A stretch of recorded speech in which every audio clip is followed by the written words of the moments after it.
My name is Al Hendon, and I'm very pleased to interview Mr. and Mrs. Ben and Belle Lane, B-E-L-L-E, L-A-N-E. I've known them for a long time, and I'm quite sure we'll get along just fine. I would like to ask you, state your name just for the record, please. My name's Benjamin Lane, and born in Milwaukee. And what is your name? Belle Lane And what is your maiden name? Goldman. And Mr. Lane, when and where were you born? In Milwaukee in January 14th of 1922. And when were you born, Mrs. I was born in Leeds, England, July 1st, 1922. Okay, hold on, go ahead. And does your name, Lane, have any special meaning? Well, special to us in the way of other immigrant people who came to this country with different names, and it sort of got modified. Well, what was your name originally, if you know? My father's name was Margolius. Margolis, or Margulius, Mar- or with another spelling. And at the time that he wrote a book, at his former Prime Minister of Israel, and who went to be a forerunner of in the United Nations for Israel. And his name was the fellow with the strong name. But your family name was Margolis. Oh, well. Yeah. Yes. And where was it changed? Did they change it when he came to this country, at Ellis Island, or wherever he arrived? It remained Margulis at, not Ellis Island. My dad thought he was there, but it was actually Baltimore. And they came ashore there, and they had some prior friends from Lithuania, where they was born, and they decided they would travel with the name that they had adopted. And that name was Lane. No, they jumped way ahead of that. They felt they wanted to be adaptable to the country and prejudices that existed. And in any event, some of the families split their name into the name of Finkelstein. And when I couldn't find many Finkelsteins, no one, I went to Rabbi Shapiro, who died not so long ago in Israel, and he said the only thing he could think of was diamonds were good luck and so forth, and just like that, it could be for pearls too, and they changed to a name that they thought they could live with. And that was Lane? No, Lane was the electric. they took Finkelstein Yes. for the bright stone, and after that, they decided when they split up to still carry the name. Some became Finkelsteins in Indianapolis, some became Stein, S-T-E-I-N, Yes. some became Stein, S-T-I-N-E. My dad hung on to Finkelstein until he got to Milwaukee as a very young man, and he was asked to identify himself for a job, and he thought it was in German Milwaukee and At the German electric and so forth, that they would not be too acceptable of a Jewish man. So he changed his name to a street that he walked from his home in Bayview and past the Arnstein grocery store where Hilda Lane, to Hilda So Arnstein. that's how he got the name Lane, is that And it? he said, well, my name is Abe Lane. Okay. And from there on, it was legalized in the 1920s. In And court. from there on, we are Lanes. And your name, what was your maiden name? Goldman. And did it have any special meaning? Not really, other than the fact that my father went from Russia to England, and when he was there were 3 different names that he could have chosen for different members of the family, and one was Heinbinder, and one was Colton. And the third name he took was because he had relatives in Canada, and their name was Goldman. So that's how we happened to be Goldman. who were you, Mr. Lane, who were your first family members to settle in this country? My my great-grandfather was having a hard time in Lithuania, as in the movie with the story of immigration and lives and so forth. He decided it was time to move out. He was the first member to come to this country? And they moved over to Germany, near Hamburg, and they did that with a one horse, not an ox, cart, and loading whatever they could to go. And family members on this side said the brightest, cleanest thing he ever did was to catch the boat to the United States. Do you know where he got his ship? What is that? Do you know where he boarded his ship to come to this country? I believe it was in Hamburg. Hamburg. Okay. And who were the first members of your family to come to this country, Mrs. Lane? Those were my uncles who came here from England too. They had all been in England because they tried to escape from being drafted into the Russian army. And so they were the ones. And then my grandparents came because they were here. And then we came because my mother was lonesome for her family. And so we came here. There was a slight incident, however, where my father, who went ahead of us to board the boat, and he went as far as Ellis Island, and we didn't. I don't know why. There was a separation there. And they had him return back to England because they said he had glaucoma. Mm-hmm. And so for 1 year, the family rented rooms in somebody's house, and we stayed there for a year, and then we re-entered. Well, we hadn't entered yet, but we came back. We were admitted, but he never had glaucoma. It was just some doctor there, and they were very inefficient. I read something about that. And so that's how we arrived. And do you know how, Mr. Lane, how your parents, your father got money to come here to this country?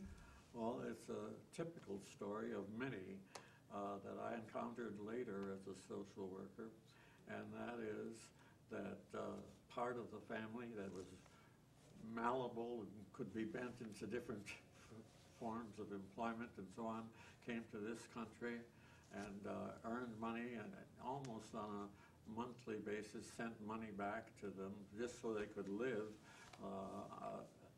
near the wharf, so that it was very inexpensive housing, and they could find some small jobs for every kid that came. There were about 7 or 8 children altogether, and some of them had died, but after about 2 years, they had enough together so that they could send for them. In other words, they saved enough money to come here. That's right. And do you know how your parents, how they got money to come My here? father in England was a master tailor. Mhm. I had gone back to England to get all the family history. And he had enough money so that we were able to come on our own. Okay. Now, Mr. Lane, did you grow up in a Jewish neighborhood? No. Our family had settled on the south side of Milwaukee. My mother's birthplace was on Kinnickinnick Avenue, and there was a dirt road there, and adjacent to a triangle block at Lincoln and Kinnickinnick, that he located a grocery store. And after they were there for many years, it was still a grocery store until the Depression here in Milwaukee.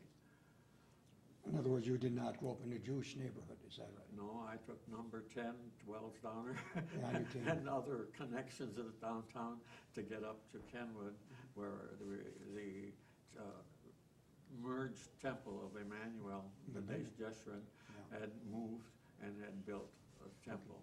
Did you grow up, Mrs. Lane, did you grow up in a Jewish neighborhood? Yes, we did. And where was that? On 9th and Walnut. And was it very Jewish? Very Jewish. Every Jewish family that I knew lived within walking distance of where we were. And we identified very closely the Jewish. And did you go to school there? Yes. What school did you go to? 9th Street School, Roosevelt Junior High School, across when, was it Plotkin who had those delicious hot dogs? And then I went to North Division High School. So it was a very Jewish area that moved together. Yeah. But when you went to school or lived on 10th and Walnut, did you ever go to Blacken Park Social Center? I knew where it was, but I can't say I was a joiner, in going to organizations there. So. I'm Jewish by diet because gluten and cone and delicatessens were on the same street, and they had the bakery. The Rotter's Bakery? Yeah, and my job was to jump out of the car and get in line on a weekend so we could get deli for a lunch or a picnic. It isn't anymore, is it? Mr. Lane, did your family belong to a synagogue? Oh, yes. And what synagogue did they belong to? They had belonged to the little one that was on Weld Street and was condemned to build the courthouse. What was the name of it? I think it was the Emmanuel. That's right. And they merged with the other one, coming Emmanuel B'nai Yeshua. Jeshua. You know, they have a plaque mounted on the wall at the courthouse showing that where the synagogue was. I was never Yes, aware of it. Yes, that is. And did you belong to a Jewish synagogue? Yeah, we Oh. belonged to several. First was Beth Yehuda. Beth Yehuda. My parents belonged to that. My grandparents belonged to that shul, and my brother belonged to that shul. So there was a real tie, very close tie with that. And where was that located, if you remember? On 50th and 2nd, wasn't it? 52nd and 2nd. 52nd, right? But before that was where Rabbi Twersky, was it? It was Right. a The old building Rabbi down- Twersky. Yeah, let me just finish with her if I may. Yeah. Sure. And And then then for where a was- while, we belonged to Bethel. Mhm. The younger people came along. And as a family, we belonged to Congregation Beth Israel. At for the a long present time. Thank you. And Mr. Lane, what was your Jewish educational background? It was acquired here, bits and pieces. I went to the Sunday school at Emmanuel, Temple Emmanuel, and there were classes taught, some of them by teachers and some by family members and others, and it was sort of informal at first. Who was the rabbi there, if you remember? Rabbi Hirschberg was the senior rabbi, and I was in the last class that he was for confirmation. He was replaced by Rabbi Barron, who became sort of a friend of our family. And what Jewish educational background did you have, Mrs. Lane? I went to, I even wrote it down because I couldn't remember. Sure. Girls really, when I went to school, didn't have a real formal Jewish education. And not very much. Most of it I got from my parents. And there was no formal, I didn't have any formal education as such. Did you learn how to speak Hebrew? Or I'm sorry? read Hebrew? Did you learn how to read No. Hebrew? You did not. No. Yiddish. Well, Yiddish, did- yeah, Did you, Yiddish. yes, did you Yeah, I speak Yiddish? speak Yiddish, yes, I do. I belong to the Yiddish Club here in Milwaukee. Yes. And in fact, I'm digressing, but one of my first positions as a social worker for Jewish Family Service was working with refugees who came here from the Holocaust. And because I could speak Yiddish, I had the longest caseload of anybody there, because at that time, Yiddish was a dying language almost. Well, getting back to that, you said you were a social worker. Yes. And what organization did you work for or do work for? Well, my first position was with Jewish Family Service here. And then when Ben moved to Toledo, much later, I did family counseling there. And then when we came back, I was rehired by Ralph Sherman as a social worker. And how long you two been married? 52 years, right? We celebrated our anniversary just a couple of years ago. Mr. Lane, were you happy to be Jewish? I didn't have a problem with it, except for one occasion on the south side. It was at Easter time, and a boy whose father was a saloon owner and keeper sent him out to play. And we played football and everything else together, but came Easter time, he started a fight. And what was the fight about? Basically religious, that the position of Christ killer was arranged, and others for them to say. And I had a hard fight, and I went home, and I still had tears in my eyes. My dad came home, and he saw the tears. He said, "What happened?" I told him. He got the next day. He got a punching bag and attached it to a pipe in the ceiling, and guess what? He took me down there for lessons. And then you found anti-Semitism disappear. And when I went into the Navy, which was very segregated, I was the only Jewish fella. We'll get to that in a moment. It was at that moment that it was buried, because I had stood watch for a Catholic fellow who had been a boxing champ on the battleship Texas before he came to us. And I stood watch for him on a Christmas Eve, and guess what? I became his personal Jew. Oh, that's good. And from then on, there was nothing else left for me to do except my job. Now, Mrs. Lane, were you happy to be Jewish too? Oh, yes, we always identified. Were you ever aware of any anti-Semitism? No, not that I can think of, because we lived in an enclave of all Jewish people. So And all your friends? my friends were all Jewish. Mr. Lane, in what way was your family a traditional Jewish family? We were not that traditional. right. My mother had known very few Jewish people in Bayview. The streets were mud, and the grocery store was busy, and farmers. She learned how to drive a team of horses and so forth. And she went to school and had a public record of her education, but not with other Jewish kids. And we just sort of caught on to it along the way. How about you, Mrs. Lane? Was your family a traditional Jewish I family? just happened to think of the schooling that I did have, the Oh, Yiddish. sure. It was the Arberturing Schule. Was that on, It was just a little house.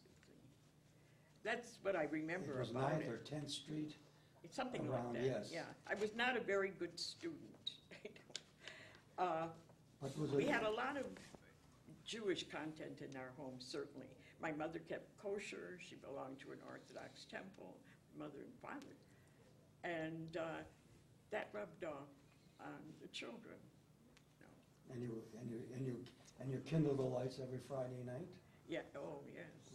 And My did your mo- father did would you- go and to. did your mother always wash the floor and have paper carpeting? No, my mother did not. She had a lady who came in and washed the floors and the stove. But that was It was my very Jewish traditional. background. And Mr. Lane, were your parents involved in Jewish communal life? Hardly so.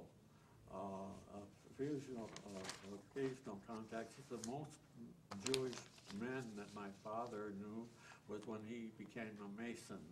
And Joe Gould was there, and quite a number of other names which were familiar to me. But he had Jewish contacts, and they sought him out for various things, and that was good. And we became a part of parties and other things that they had, and that's our beginnings of education. But your family, Mrs. Lane, was involved in Jewish communal life, is that right? Mostly around the temple, sisterhood there, and just, that was their outlet. Mr. For Lane? me, I did belong to the Jewish Center. And where was that located at that time? Was there one on Jefferson Street? Do you Yeah. remember that? Right. Okay. And then they moved here to this area on It was- Prospect? I'm trying to think of the name of the administrator at that time at the Jewish Center. They moved to Israel after a while. Mervis. Mervis, of course. Oh, yeah, Jack Jack Mervis Mervis. and Lillian Mervis, Oh, sure. yeah. Mr. Lane, who was really a role model for you as a Jew? A teacher, a relative? I didn't have any problem with that. All the Jewish people, going back to the delis on, on Walnut Street, and all of those people, I got to meet and make friends of friends and that kind of But thing. you really didn't have an individual role model? Wouldn't no. you say Eli was your role model? Not really, but my oldest brother Eli, Uh-huh. Elias, he became a teacher, and he started out at the Brown Street School, and where the kids, he noticed it awful odor when he went into the room for the first time, and the kids were wearing camphor bags, and they had put on underwear, trap seat underwear, and the whole deal was that was to prevent illness and evil spirits. But you feel that your brother was a role model for you? That was the beginning. Mrs. Lane, who was a role model for you as a Jew? Probably my parents were my role models. I can't think of anybody else. We've already talked about the fact that you were involved in various programs and agencies of the Jewish community, and you more so, Mr. Lane, because that was your profession or your occupation. Tell us about that, your involvement in your programs or agencies of the Jewish community. I graduated in 1949 from the School of Social Work, accredited to Madison, but officed and taught here in Milwaukee. And I was assigned for my first semester, or first year rather, to Jewish Family and Children's Service. And it was a well-grounded and difficult discipline that we had to learn, aside from what we were taught in the books, and handle different kinds of clientele.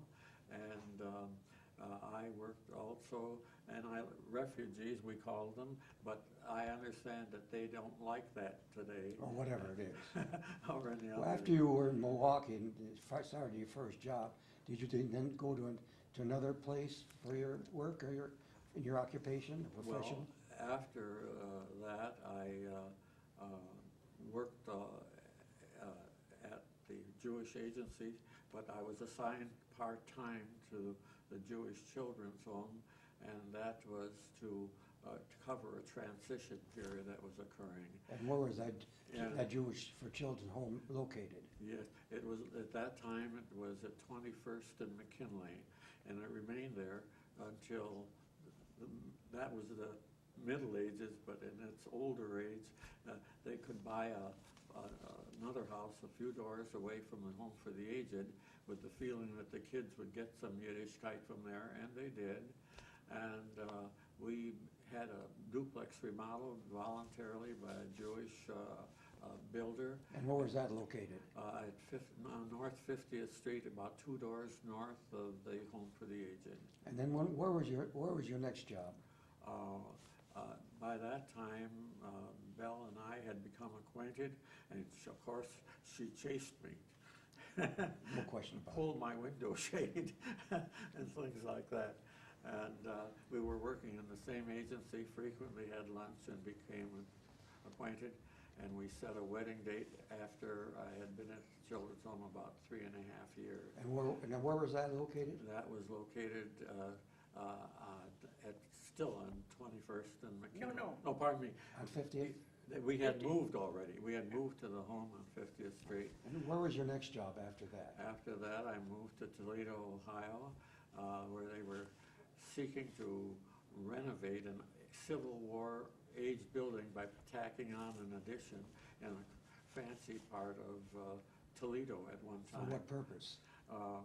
The purpose was that I should take and get started with a small population of about 12 people and see what we can do to meet the problems of the aging. That took us about 3 years to get. And how long were you there? I was there also about 10 years. And then where did you go? I was transferred back to Milwaukee because the Milwaukee Jewish Home for the Aged had a man who had already left and was being run by supervisors and other people until I arrived. And where was that located? That was located at 2218 was Family Service. They were located just off of 50th Street, on 50th Street, and about a block No, and a half. after that, though. Block and a half from Lisbon. I see. And then where did you go after that? Well, he's repeating that he went to Toledo, and then we. Then you came back here. And then we came back, and then he was hired to help move the home on Prospect Avenue. I see. And then where did you go after you worked here on Prospect Avenue? Well, the time was somewhat limited, but I was offered a job by HUD. Oh, he stayed for 10 years on Yeah. Prospect Avenue. Yeah. Okay. But I transferred to HUD for reason of financial growth and for myself and my wife. And they renovated a nursing home at 6th and Walnut, getting back to the old neighborhood. But the neighborhood had largely changed from the immigrant group to the native group of Americans and black people and children. And it had a mixture of retarded children and aged people, very few white people. Where did you move to after that? Well, after that renovation, I was offered a job because of building and renovating experience. Would I come out to Omaha, Nebraska and get them started? They too were in an old mansion, and it wasn't adequate, and the Jewish neighborhood had moved away from that, and they wanted to be closer into the city, and we executed that. And How long were you in Omaha? I was only there about 4 years. And after that, where did you go? Well, I came back to Milwaukee. And in what capacity did you Well, work here? I became the executive director of the old home as it No, had the convalescent home. Jewish convalescent home? Jewish convalescent And where was that located? at Silver Spring and Sherman Boulevard streets. And Yes. it was dirt road when it was formed. It had limited auxiliary people who did a magnificent job of raising money and of being friendly. And when a wash machine broke down on an occasion, guess who? Some of the volunteers with coaster wagons and other things came to take soil laundry and launder it. Some struggled with ironing and what have you.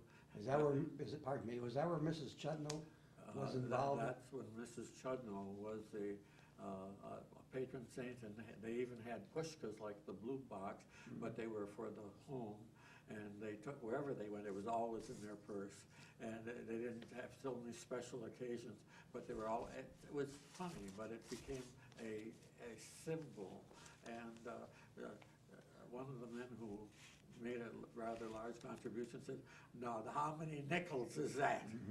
I said, "Only nickels?" Yeah.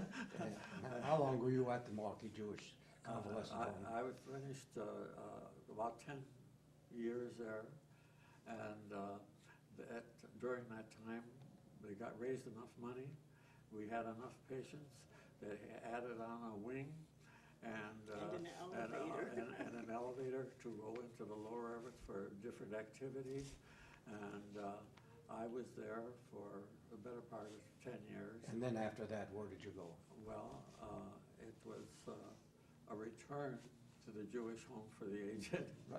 On North Prospect? That they were ready for a new administrator. And after a search, I heard from Paul Moskowitz, and it was at a time that was important to me because of my mother's illness and death. And by the same token, he said, well, split up your interview with your mother. I want to talk to you. And he took me into a boardroom. He says, this is what we are. This is how much we got. We ain't got enough. And did you take that job? I took the job. How long were you here? I've been here the rest of my career Yeah, I see. until I retired at age 75. Just recently. Yeah. And how about you, Mrs. Lane? How did you get involved in any work? You told us that you were with the children and you spoke Yiddish, is that right? Yeah, Plays. All right, and Plays. conducted plays for Belle. all right, now you, But in between, well, after I left high school, actually, I joined the Army. It was World War II, yes, and that's when I was sent to New Guinea. And they tell me that I have a bronze medal, but I don't believe it. I mean, that's what they have down there. but, and what did you do? What, were you a WAC, is that right? Yeah, And then what rank did you have? a sergeant. And what did you do there, ma'am?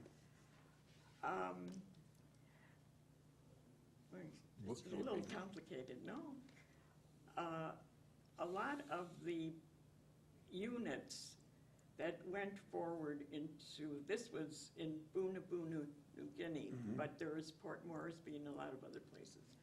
And when they ran out of equipment, they would call back to headquarters to have authorization for ordnance, which was, howitzer guns, and all kinds of things that they needed. And while the war was a terrible thing, I really felt I made a contribution. Now, it sounds silly, but what I did, we had a huge map on the wall, and we had to find out where these units were and whether they actually needed that kind of equipment that they were asking for. And I was the one who authorized it. And in fact, on the way home, I ran into somebody from Milwaukee who said to me, you know, my request for equipment has not been authorized. I said, well, it's sitting there on the Still desk, waiting for and I'm on my way back. I see. And how long did you serve in the Army? 2.5 years. I see. And Mr. Lane, were you a veteran of any war? I was in the Navy and the Naval Reserve, and briefly I was transferred to Great Lakes, Illinois. They left me finish my semester at what was then State Teachers College. Yes. And then I picked from there, they sent me to the Fleet Sound School. Because of my technical knowledge, they gave me sound tests, and at that time I had a very high range, a good range of listening to noises, and that's what sound sonar gear is. Noises underwater echoing off of other things. And did you serve on various ships? On various ships. The first one was a sub chaser, was only 110 feet long until we graduated to What part of the world was that?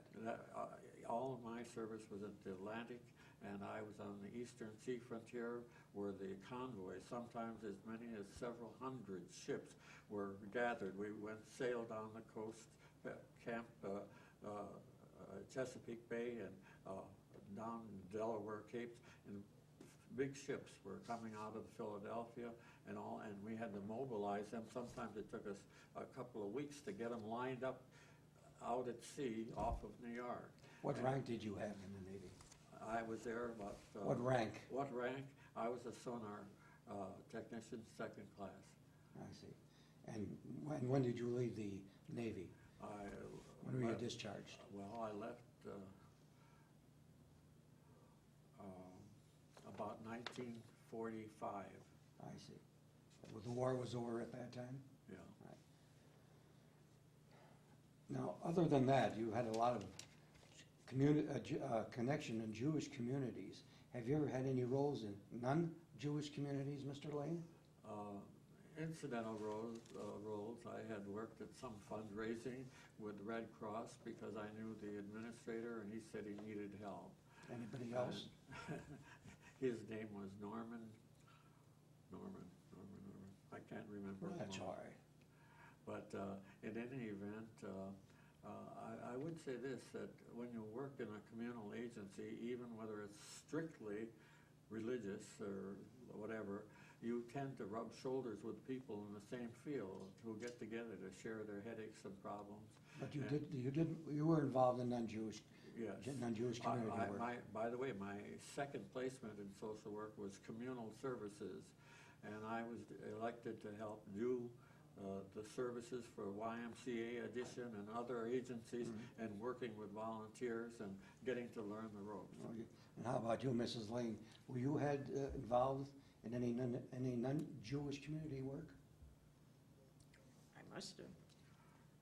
Of course, you lived in an all-Jewish neighborhood. That's what I was wondering. Yeah, but other than working with, like Ben reminded me, one of my interests was in dramatics with kids. And I worked with a group at the Urban League. They were all black, you know, but we put on plays and for a while, and then I also did some of that for Belle. So Okay. that was, Mr. Lane, how do you connect or feel about Israel? Positive. How do you connect to Israel? Well, I had spent some time fundraising as a volunteer. I had spent some time with some Jewish kids who were having problems and had been referred to the teaching training class that I had at the normal school, which became the but you also went to Israel from the Well, Well, Federation. that's what we'd like to know, how you felt about Israel. Well, the community made possible an inexpensive tour that was rich in knowledge. And we were guided on tours In Israel. for 7 days in Israel. And I stayed 2 days at one. I arranged that separately. We all moved in a group. But there was a very interesting kibbutz. And when was that, Mr. Lane? Well, 1970 something. I don't recall. Was that after the last war? Yeah. I see. How about you, Mrs. Lane? How do you connect to Israel? Well, like Ben said, positively. Yeah. I've worked with Jewish organizations that were Israel connected. And certainly from Beth Israel, we did fundraising and things like that. Mr. Lane, now as we celebrate 350 years of Jewish life in America, how do you see the present and future of the Milwaukee Jewish community? You've been involved in quite a bit of that. Well, I think they were very well integrated from the early immigrant group. They hung together like clans and friends of others, and the doctor that you had was Jewish, and they did their shopping in the Jewish community a lot. And it was after World War II, it was a changed world. Families had been broken up, children had left, people had died, and they seemed to be weakened in that respect. What do you see as to the future of the Jewish community in Milwaukee? I'm not a stargazer. I think it has become a well-known fundraiser to support well-funded agencies. When Children's Home existed, it lived a long time on Mrs. Chudnow and her group of auxiliary, and it was only when it got to a certain point that it had to change. Psychologists, other people that you had to enter the staff. And the long story I'm seeing is that people are intermarrying among the third or fourth generation, and that is posing a real problem because some of them have caused family breakups, but others have been united still as families, but not with the same schmeck. You know? I see. So that's, I think we're in a time of change right now, and some of us aren't knowing it. Mrs. Lane, if I ask you the same question, what would your reply be? Obviously, there's a shift in the Jewish population towards that North Mequon and areas where at one time Jews were never accepted, certainly where Emmanuel just built, so that I feel there is, and of course, the Sarah Chudnow institution that's being built. I feel, as Ben does, that there's a lack of cohesiveness of the Jewish families, Jewish organization. When I go to temple on a Saturday morning, there are very few young people, unless they're getting ready for their bar mitzvah or something like that. Most of it are older people who continue to support the temple. I see. Now, Mr. Lane, what have you learned in life? To live. I understand that. Is there anything important that you feel about life itself? Well, it wasn't always easy, and yet the Jewish mind and the Jewish character was not one of slavery or any bonds of Cossacks in Lithuania who had been introduced when it was a part of Russia. And I only knew of that by word of mouth and Fiddler on the Roof and other stories that I'd heard. And I think that there were some very real characters came out of this hardship, and due to the hardship, they had to find a way. One laughable thing that happened when we got a supply of young men or men separated from their families left in Europe until they could get to them was, where do you work? How do you earn a living? And so one of the men was painting the walls of his house, and he became a painter. Some other young men came, and they went to a Jewish man who built bowling alley wood decks, and who also crated stuff to send away. And so Maurice Stern of Jewish Figures gave a diploma to these men. This is your diploma. What was it? A hammer. Go down to their address south of Walnut Street. In any event, they went down there and they got jobs. Some couldn't put a nail in a hole right away, but they learned. But in other words, you feel that people have come to a point where they do something to take care of themselves. They always will. They were ferocious for jobs. They were That's right. competitive for jobs. Some of them took very minor jobs, although they had been merchants and other forms of business in the old country, and they couldn't do it here. Mrs. Lane, what have you learned in life? I'm trying to think, Sure. what have I learned? Lots of Jewish cookbooks. I think there are several things that I wish I could have learned, and that was how to communicate better with families, my family in particular. I think of my parents who said, this is the way it's going to be, and you did it. But it isn't that way today. And what have I learned? I learned that you just go with the flow. You do the best you can. That's right. And Mr. Lane, what are you most proud of? I wouldn't say any particular thing. Each one cut a notch. In the early days of 10 years old, I never went to a summer camp. I went to the farm of an old German farmer who is a tenant farmer and gradually built up a 360-acre farm. I learned how to drive a horse. I learned how to drive a hay wagon. I learned how to drive a tractor. Those were big things for me. And you're very proud of that. And I was concerned about them. And it was a fine family.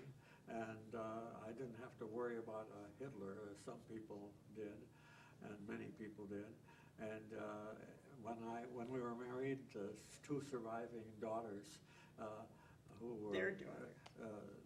Their daughters, that they showed up at the wedding, and they didn't understand what went on. And when they wanted to put Belle on a chair, she didn't know what to do with it. You didn't want to go around, And eh? that was it. What are you most proud of, Mrs. Lane? I'm most proud of really working with victims of the Holocaust. It gave me a sense of, well, that I was accomplishing something. And even today, I run into people, and particularly one woman who says, "You were my little mother." Of course I was, and my Jewish was not the way it should be. But it gave me a feeling of accomplishment, that I was helping something that I could not really be a part of, but this was my second choice. And I always remembered that. Yeah. Mr. Lane, do you have any regrets? A few, but my father had an idea, let me live by the side of the road, and different people who walked by, and that I can't recite it, but we have a copy of it. And he was able to take on any kind of religion or language, Polish on the south side and other German and so forth on the north side. He was a good mixer, and he was not well educated. He only went to early grades of a larer, a teacher who would wrap your knuckles with a Malamed. if you do it again. Mrs. Lane, do you have any regrets? Personally, no. I think that I have a good family, good husband. His interests have rubbed off on our children, which makes me very happy about that. My daughter loves animals like he did from the farm. And so I can't say I have any regrets in that way. And where are your children now? They both live in Milwaukee. My daughter has a house in New Burtis off of Holy Hill. She's a special education teacher in Pewaukee for about the last 17 years, would you say? Yeah. She loves animals. She has a horse, she has a dog, she has a snake, and she was a counselor at Camp JC. at Camp JCC, and they learned how to handle a pet snake. So, and my son is married and has 2 lovely grandchildren. And where do they live? They live about 10 blocks from us, although it's further than that because they're so involved with kids, you know, that it seems further. How many grandchildren do you have? 2, I see. And what a are their boy and a age- girl. And what are their ages? Erica is, must be about 11, and Anthony is 13. I see. Mr. Lane, what was the happiest moment of your life? The happiest. They should say, I should say, when Belle and I got married. But I had other previous occasions during the war. I happened to be located in the New York area at that time, and I was in New York City, Manhattan, Times Square for the VE Day, and which was uproarious, and it was just spread like disease. Women who were dancing in the street, I knew when I was with Jewish people because their dance was a horror, and also was in New York for VJ Day, and that was the beginning of my discharge, and I had to say the discharge from the Navy. Sure. While it was good service, it was good to be gone and think for myself. What are the saddest moments of your life? Well, I guess we have to tie that pretty much to the deaths in our family. It's understandable. What is the happiest moment of your life, Mrs. Lane?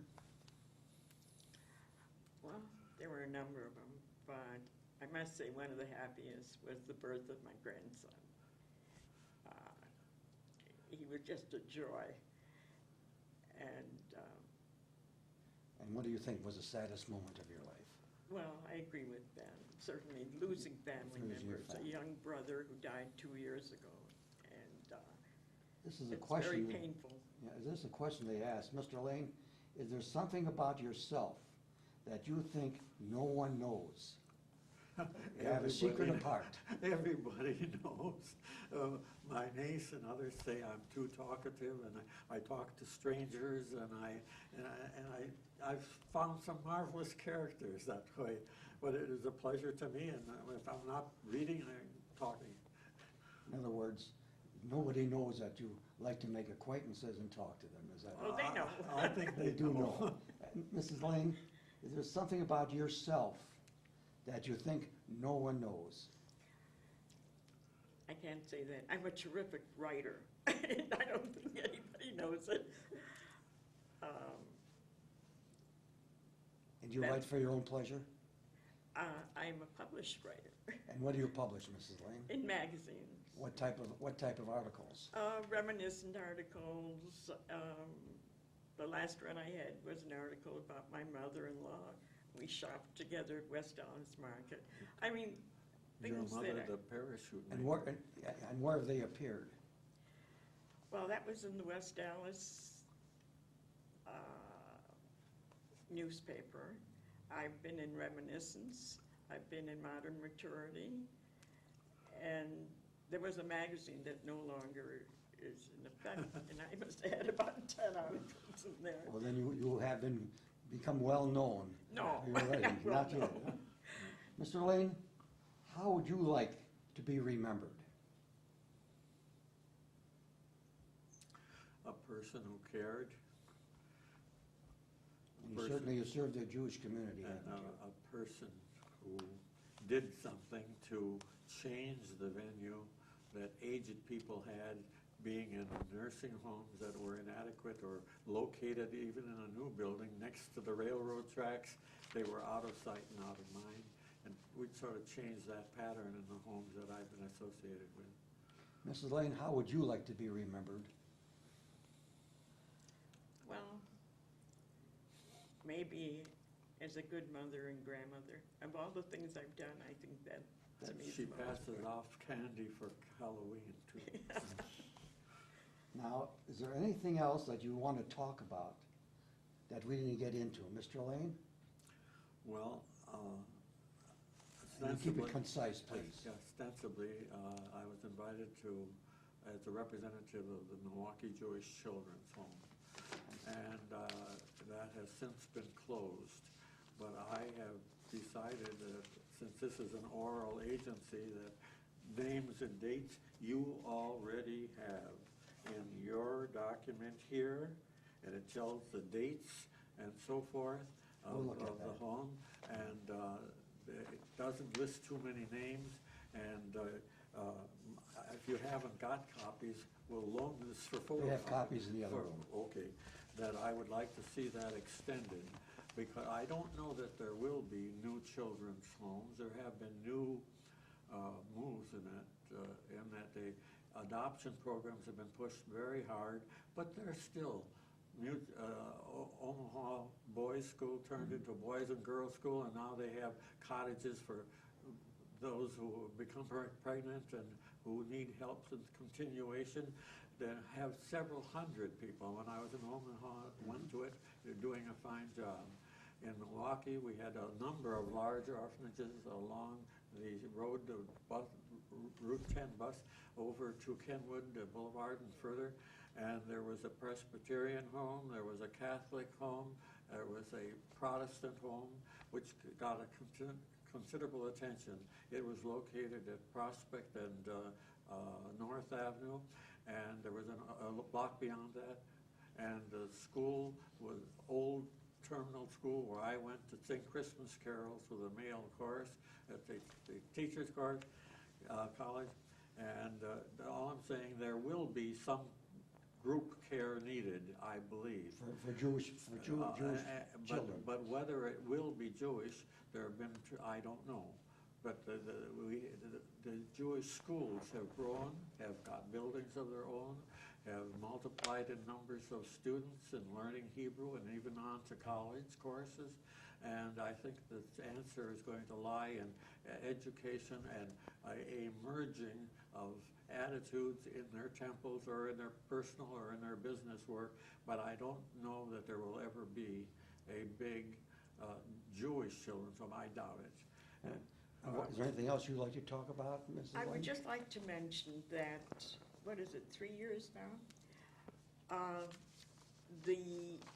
I don't want to call them children because they're all grown and grandparents, had a reunion and came to Milwaukee, and they came from all over.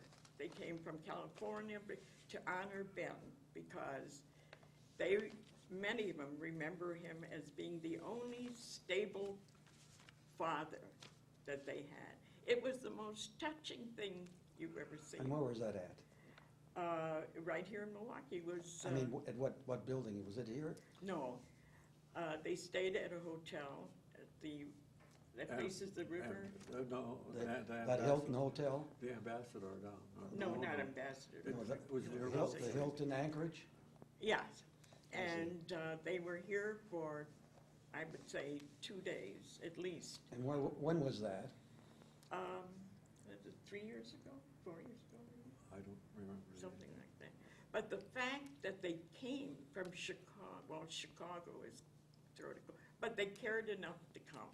That was the main Well, he thing. certainly deserved the honor, didn't he? Yes, and my children were there, and they had never seen any of these people before, and they were touched. They really felt. Well, we want to thank you very much for this interview. You certainly have put a major imprint upon the Jewish community, not only Milwaukee, Omaha, and other places too. And thank you so much for coming. Thank you. Our pleasure. Okay. Well, you want your walker?